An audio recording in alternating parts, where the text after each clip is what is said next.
दोस्तों, 7 चिरंजीवी में से क्या अश्वत्थामा अभी भी जिंदा है? और अगर जिंदा है तो क्या आपको पता है कि उनको कहाँ देखा जा सकता है? तो आज के इस वीडियो में मैं आपको बताने वाला हूँ अश्वत्थामा के बारे में और वो कलयुग में कहाँ देखे गए। बट इसके लिए आपको वीडियो में अंत तक बना रहना पड़ेगा। और अगर वीडियो पसंद आती है तो वीडियो को लाइक जरूर करना और चैनल को सब्सक्राइब तो अवश्य कर देना। तो चलिए फिर शुरुआत करते हैं, अश्वत्थामा के बारे में जानते हैं और उनको कलयुग में कहाँ देखा गया है। और साथ ही साथ जब भगवान कल्कि आएंगे तो उनके सहायक कैसे बनेंगे और उनको कहाँ मिलेंगे। तो चलिए फिर शुरुआत करते हैं। ऐसा कहता है कि आज भी अश्वत्थामा भटक रहे हैं और उन्हें कई लोगों ने देखा भी है। लेकिन जिन लोगों ने देखा है वो या फिर पागल हो गए, या फिर वो सुनाई नहीं दे रहा उनको अभी, या फिर वो मर ही गए। कहा जाता है कि मध्य प्रदेश में एक जगह है जहां लोगों का ऐसा दावा है कि अश्वत्थामा को अक्सर वहीं पे देखा जाता है। भगवान श्री कृष्ण के श्राप के कारण अश्वत्थामा की स्थिति कुछ ऐसी हो गई है, जो मणि, उनके जो मस्तक पे एक मणि थी, उन्हें वरदान स्वरूप में मिली थी, वही उनके लिए सबसे बड़ा श्राप बन गया था। अब ऐसा कहा जाता है, जब उन्होंने छल से सभी पांडव पुत्रों को वध कर दिया था, सभी पांडव के जो जितने भी 5 पुत्र थे सबका जब वध कर दिया था, उसका सबसे बड़ा कारण तो ये था कि अश्वत्थामा जब गए मारने, वो गए थे पांडवों को मारने। अब उनको पता नहीं था कि ये 5 पांडव सोए हैं, लेकिन वो क्या करते हैं, बिना जाने समझे सबको मार डालते हैं। लेकिन जब अंत में उन्हें पता चलता है कि पांडव नहीं बल्कि उनके पुत्र हैं, तब वहां पे वो भाग जाते हैं और तब भगवान श्री कृष्ण उनको श्राप दे देते हैं। और तब भगवान श्री कृष्ण के दिखाए गए मार्ग के अनुसार पांडवों ने, जो 5 पांडव अर्जुन, भीम, नकुल, सहदेव, यहाँ तक कि जो युधिष्ठिर है, उन्होंने ये 5 लोग मिलकर उनके सर पे जो मणि थी उसको निकाल लेते हैं और उन्हें जिंदा ही छोड़ देते हैं। और फिर भगवान श्री कृष्ण उनको श्राप दे देते हैं कि आगे तुम ऐसा ही जीवन व्यतीत करना पड़ेगा और तुम ऐसे ही भटकते रहोगे। एक तरफ जहां अश्वत्थामा असहनीय पीड़ा से गुजर है, वहीं दूसरी तरफ ऐसा भी बताया जाता है कि उनका जब मणि निकल गया तो उससे बहुत सारे ऐसे जो खून है और ये सब सब निकलता रहता है हमेशा हमेशा। उन्होंने भगवान श्री कृष्ण ने क्षमा क्षमा की गुहार भी लगाई, लेकिन वहां पे भगवान श्री कृष्ण ने कुछ भी नहीं सुना। अब जब भगवान श्री कृष्ण ने उनसे कहा कि यह अपराध क्षमा योग्य तो नहीं है, परंतु भगवान शंकर की पूजा करके वहां से प्राप्त जल और तिलक को, चंदन को यदि अपने सिर पर लगाते हैं तो उन्हें पीड़ा से राहत मिलेगी और थोड़ा पीड़ा भी कम हो जाता है। और तब ऐसा माना जाता है कि अश्वत्थामा ऐसे ही भटक रहे हैं। अब ऐसा कहा जाता है कि अश्वत्थामा मध्य प्रदेश के बुरहानपुर जिले के असीरगढ़ किले में निवास करते हैं, जो कि खंडवा से लगभग 80 किलोमीटर दूर है।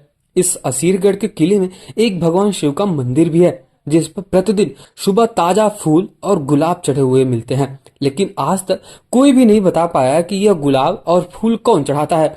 लेकिन सब लोगों का ऐसा दावा है कि यहाँ पे अश्वत्थामा आते हैं, लेकिन किसी ने बहुत ही अच्छी तरीके से नहीं देखा है। और एक बात तो और है कि इस मंदिर में सब लोग ऐसा बताते हैं कि जो सुबह होता है, एकदम सुबह सुबह माला और फूल चढ़ा मिलता है। साथ ही साथ असीरगढ़ के आसपास रहने वाले लोगों का अनुसार अक्सर लोगों के द्वारा एक व्यक्ति को देखा गया, जिसका शरीर की बनावट कुछ इस प्रकार की, लगभग 7 फीट, 7.5 फीट, और उसका जो शरीर है पूरा कपड़े से, पूरे रक्त में सोने हुए सर से मुड़वा कर खून निकलता हुआ है। लेकिन जो भी व्यक्ति ऐसे प्रकार के व्यक्ति को देखा है वो या फिर पागल हो गया है या फिर उसकी मृत्यु हो गई। इसलिए रात के समय में असीरगढ़ के किले में जाना मना है। रात को इसके लिए बंद भी कर दिया जाता है उसको, और सुबह इसे खोला जाता है। अब ऐसा भी कुछ लोगों का कहना है कि यदि एक दो व्यक्ति के द्वारा देखा होता तो हम यह मान सकते थे कि शायद ये कहानी, लेकिन आज तक बहुत से लोगों ने अश्वत्थामा को देखा भी है। तो कहीं ना कहीं इस बात में थोड़ी सच्चाई तो हो सकती है। महाभारत के महान योद्धाओं में से एक अश्वत्थामा भी थे। मैं आपको बताना चाहूंगा, अश्वत्थामा इतने शक्तिशाली थे कि उनके शक्तियों का कोई भी सीमा नहीं था। ऐसा बताया जाता है कि अश्वत्थामा, जैसा कि आपको भी पता ही होगा, जो अश्वत्थामा है वो गुरु द्रोणाचार्य और कृपि के पुत्र माने जाते हैं और भारद्वाज ऋषि के पोते हैं। अश्वत्थामा एक बहुत ही ज्यादा शक्तिशाली महारथी योद्धा थे, जिन्होंने पांडवों के खिलाफ कौरव पक्ष से लड़ाई करी हुई थी। अर्जुन और कर्ण के बाद अश्वत्थामा ने कौरवों की ओर से महाभारत युद्ध में सबसे अधिक योद्धाओं को मारा हुआ था। अश्वत्थामा के बारे में विभिन्न अज्ञात तथ्य है। और तो और ऐसा भी बताया जाता है कि अश्वत्थामा ने महाभारत के अंत को आकार देने में महत्वपूर्ण भूमिका भी निभाई थी। अश्वत्थामा के बारे में कई चौंकाने वाले और दिलचस्प तथ्य भी हैं। जैसे कुछ लोगों का ये मानना है कि अश्वत्थामा अभी भी जीवित है। कुछ लोगों ने कहा है कि उन्होंने अश्वत्थामा और कई और चीजों को देखा है। तो आइए अश्वत्थामा के बारे में 10 कम ज्ञात तथ्यों को जानते हैं। सबसे पहला बात करते हैं, अश्वत्थामा भगवान शिव का अवतार नहीं थे। उनका जन्म रुद्र, यम, काम और क्रोध की शक्तियों से हुआ था। हिंदू महाकाव्यों के अनुसार अश्वत्थामा के 7 अमर या चिरंजीवियों में से एक माना जाता है। उनके जन्म के समय अश्वत्थामा घोड़े की तरह चिल्लाया और उनका नाम अश्वत्थामा रखा गया। अश्वत्थामा के बारे में यह ऐसा भी तथ्य है कि कई लोगों के लिए अज्ञात भी है, आपको शायद ये बात पता ही होगा। और दूसरा तथ्य कुछ इस प्रकार है कि द्रोणाचार्य शिव की तरह पुत्र पाने के लिए तपस्या कर रहे थे। भगवान शिव ने गुरु द्रोणाचार्य को एक पुत्र के आशीर्वाद में दिया जो अमर था और भूख, थकान, प्यास, सांप, राक्षसों आदि के खिलाफ उसे बचाने के लिए उसके माथे पर एक मणि भी दी थी। तीसरा, अश्वत्थामा कभी भी दुर्योधन के साथ पांडवों के खिलाफ किसी भी साजिश में भाग नहीं लेते। परंतु आपने देखा होगा कि टीवी धारावाहिकों ने जानबूझकर अश्वत्थामा को एक दिन से बुराई और दुर्योधन के साथ षड्यंत्रकारी के रूप में प्रस्तुत किया है। महाभारत की प्रामाणिक पुस्तकों के अनुसार अश्वत्थामा ने अपने योद्धा कौशल के लिए पांडवों की कई बार और विशेष रूप से अर्जुन की प्रशंसा की है। और चौथा तथ्य कुछ इस प्रकार है कि अश्वत्थामा कुरुक्षेत्र युद्ध में सबसे बड़े विध्वंसक थे।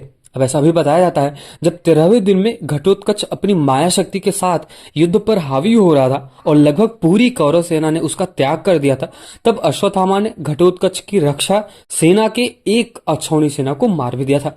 पांचवा कुछ इस प्रकार है कि अपने पिता गुरु द्रोण की अनुचित मृत्यु ने अश्वत्थामा को मार डाला। और ऐसा भी बताया जाता है कि अश्वत्थामा ने पांडवों की सेना के एक अक्षौणी को फिर से प्राप्त करने के लिए नारायण अस्त्र को आह्वान किया था। कुल 7 आकाशवाणी पांडवों की सेना में से। और तो और अश्वत्थामा ने 2 अक्षौणी सेना को एक बारगी से विनाश भी कर दिया था। भगवान श्री कृष्ण के तेज ने पांडवों और उनकी सेना को दिव्य नारायण अस्त्र से भविष्य की क्षति से बचाया भी था। और छठवां तथ्य कुछ इस प्रकार है कि प्रमुख कौरवों की असमय मौतों ने अश्वत्थामा की मानसिकता भी बदल दी थी। कर्ण अर्जुन अंतिम युद्ध से पहले अश्वत्थामा ने दुर्योधन को पांडवों के साथ शांति बनाने के लिए कहा था। दुर्योधन ने इनकार कर दिया। दुर्योधन की अनुचित मृत्यु ने अश्वत्थामा को सभी पांडवों के खून की प्यासी बना दी थी। अश्वत्थामा ने रुद्र का अवतार प्राप्त किया और रात में पांडवों के शिविर पर हमला भी कर दिया। सभी पांडव और शेष पांडवों को धृतद्युम्न और शिखंडी और अन्य सैनिकों की तरह मार डाला था। सातवां कुछ इस प्रकार बताया जाता है कि अश्वत्थामा ने पांडवों पर एक और दिव्य अस्त्र ब्रह्मशिरा है उसका आह्वान किया था। लेकिन यहाँ पे अर्जुन ने अधिक से अधिक दिव्य अस्त्रों को धारण करने के बावजूद भी एक बार अश्वत्थामा अस्त्र का मुकाबला करने के लिए ब्रह्मर्षि अस्त्र या किसी भी अस्त्र का आह्वान किया था। दुनिया को संभावित विनाश से बचाने के लिए वेदव्यास ने दोनों दिव्य हथियारों को बंद कर दिया। उन्होंने अर्जुन और अश्वत्थामा से दोनों दिव्य अस्त्रों को वापस लेने को कहा और ऐसा बताया जाता है कि अर्जुन ने अपने हथियार को निरस्त कर दिया। हालांकि अश्वत्थामा के अमानवीय कृत्य ने पांडवों के अंतिम वंश को नष्ट करने के लिए इरादे से अपने हथियार अभिमन्यु की पत्नी उत्तरा को दे दिया। मतलब ऐसा बताया जाता है कि अश्वत्थामा ने जो ब्रह्मास्त्र चलाया था उसको उन्हें चलाने तो आता था, लेकिन उसको कैसे वापस लिया जाता है ये चीज उनको नहीं पता था। अब इसको रोकने के लिए, क्योंकि अगर ये दोनों ब्रह्मास्त्र आपस में टकरा जाते तो पूरी पृथ्वी नष्ट हो सकती थी, तो इसके लिए जो अभिमन्यु उनकी जो पत्नी थी उत्तरा उनके गर्भ में उतार दिया जाता है। भगवान श्री कृष्ण ने अभिमन्यु के अजन्मे बच्चे को बचाया और अश्वत्थामा को अपने इस घिनौने काम के लिए श्राप भी दे दिया। अश्वत्थामा मणि को उनके माथे से निकाल लिया गया और साथ ही साथ अश्वत्थामा को श्राप भी दे दिया। उन्हें 3000 वर्षों तक जंगलों में घूमना पड़ेगा और साथ ही साथ खून से लथपथ और चोटों से उबरते हुए मौत के लिए रोना पड़ेगा। घाव ठीक नहीं होगा। अश्वत्थामा के पास कई ऐसे आवास और आतिथ्य नहीं होगा। और अब 8वां तथ्य कुछ इस प्रकार है कि अश्वत्थामा अपने दाहिने हाथ से सुदर्शन चक्र को स्थानांतरित करना चाहता है और उसने ऐसा नहीं किया। वह सुदर्शना के वशीभूत होकर अजय और अमर बनना चाहते थे। और 9वां जो तथ्य बताया जाता है उसमें कुछ इस प्रकार है कि उदाहरणों में ऐसा बताया गया है कि कई लोगों द्वारा अश्वत्थामा को देखा गया है। अश्वत्थामा ने संत नारनप्पा के साथ बातचीत की और गदा पर्व तक महाभारत के संस्करण को लिखने में उनकी मदद भी की है।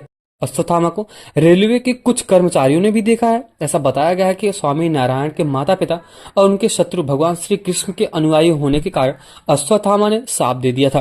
1959 में पंजाब के एक डॉक्टर ने सबसे अपने माथे पर एक अनोखी चोट के साथ एक लंबे व्यक्ति से मिलने का उदाहरण दिया था। और तो और वसुदेव नंद सरस्वती ने सूलपलेश्वर में अश्वत्थामा से मुलाकात की है और पायलट बाबा ने अपनी पुस्तक में हिमालय में अश्वत्थामा से मिलने के कई उदाहरणों का उल्लेख भी किया है। 10वां कुछ इस प्रकार है कि अश्वत्थामा के कुछ स्थानों पर नियत रूप से देखे जाने का सूचना भी मिलता है। अश्वत्थामा को नर्मदा नदी के आसपास के कुछ लोगों ने देखा भी है। अश्वत्थामा को स्थानीय लोगों ने असीरगढ़ किले में देखा है। अश्वत्थामा को स्थानीय लोगों ने लखीमपुर खीरी और लेखीनाथ मंदिर में भी देखा है। साथ ही साथ ऐसा ऐसा तथ्य कुछ मिलता है जहां पे अश्वत्थामा को देखा गया है। और ठीक इस प्रकार जैसे मैंने कि आपको बताया कि अश्वत्थामा को कहाँ देखा गया और वो उनको क्यों श्राप मिला। तो अगर आपको ये वीडियो पसंद आया तो वीडियो को लाइक जरूर कर देना और चैनल को सब्सक्राइब तो अवश्य कर देना। और जाते जाते एक बार कमेंट सेक्शन में जय श्री कृष्ण तो जरूर लिख के देना। और अगर आपको कुछ सुझाव सलाह देना है तो कमेंट सेक्शन ओपन है, आप वहां पे कुछ भी लिख सकते हो। मिलते हैं किसी और वीडियो में।